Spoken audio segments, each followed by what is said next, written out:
പ്രേക്ഷകരുടെ ഇടയിൽ വലിയ സ്വാധീനമുള്ള ജോർജ് കുട്ടിയുടെയും കുടുംബത്തിന്റെയും കഥ പറയുന്ന ദൃശ്യം 3 ആശീർവാദ് സിനിമാസിന്റെ ബാനറിൽ ആന്റണി പെരുമ്പാവൂരാണ് നിർമ്മിക്കുന്നത്.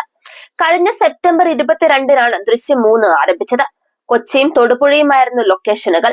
ഡിസംബർ 2-ന് കൊച്ചിയിലെ ലൊക്കേഷനിലായിരുന്നു പാക്കപ്പ്.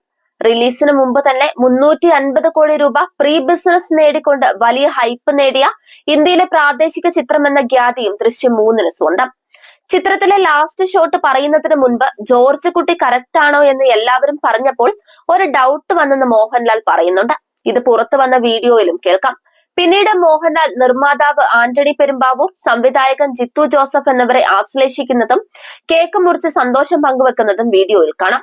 ഫാമിലി ത്രില്ലർ ജോണറിലാണ് ചിത്രം എത്തുന്നത്. ഒരുപക്ഷെ ഈ ജോണറിലെ ആദ്യ ചിത്രവും ദൃശ്യം തന്നെയായിരിക്കും. ആ ചിത്രത്തിന്റെ സ്വീകാര്യത ദൃശ്യം 2-ലും എത്തി. ദൃശ്യം പോലെ തന്നെ ദൃശ്യം 2-ന്റെ വിജയവുമാണ് ദൃശ്യം 3-ാം ഭാഗത്തിന് ആകാംക്ഷ ഉയർത്തുന്ന ഒരു ഫാക്ടർ.